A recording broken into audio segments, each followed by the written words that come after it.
Selamat pagi, saudara-saudaraku yang dikasihi dan diberkati oleh Tuhan Yesus. Kasih Tuhan seperti sungai yang tidak pernah berhenti mengalirkan airnya. Saudara, menjadi seseorang yang sabar itu ternyata sangat sulit sekali. Pengalaman hidup kita sudah membuktikannya.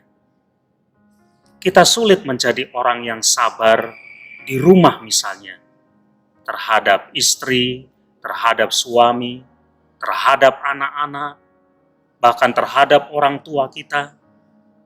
Sulit untuk kita sabar. Di jalan misalnya, kita sulit untuk sabar ketika kita berjumpa dengan orang yang sembrono, dengan orang yang tidak berlalu lintas dengan baik. Kita sulit untuk sabar. Di gereja juga, ketika kita berjumpa dengan orang yang berbeda dengan kita, sehingga bahkan kita mengalami konflik, pada saat seperti itu kita sulit untuk menjadi orang yang sabar. Termasuk juga ketika kita punya keinginan-keinginan yang ingin kita wujudkan dalam hidup kita. Tidak mudah, saudara, untuk menjadi orang yang sabar. Tetapi, saudara, kalau kita bisa melakukannya, maka kita adalah orang-orang yang hebat. Firman Tuhan yang tertulis di dalam Amsal pasal 16 ayat 32 mengatakan demikian. Orang yang sabar melebihi seorang pahlawan.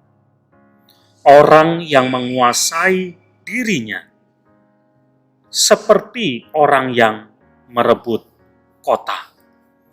Kalau kita bisa sabar, maka kita disebut sebagai seorang pemenang, melebihi seorang pahlawan. Mengapa, saudara? Karena berarti kita telah berhasil mengendalikan, mengalahkan musuh terbesar dalam hidup kita, yaitu diri kita sendiri. Kalau kita bisa menjadi orang yang sabar, berarti kita telah menguasai diri kita.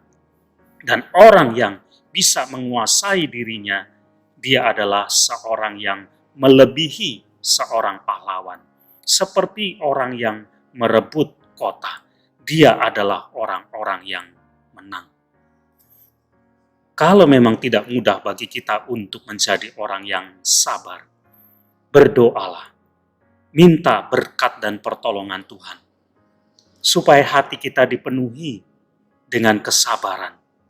Sehingga ketika kita menghadapi apapun pergumulan hidup kita, kita tetap menjadi orang yang sabar. Kalau kita jadi orang yang sabar, kita adalah orang-orang yang hebat. Amin.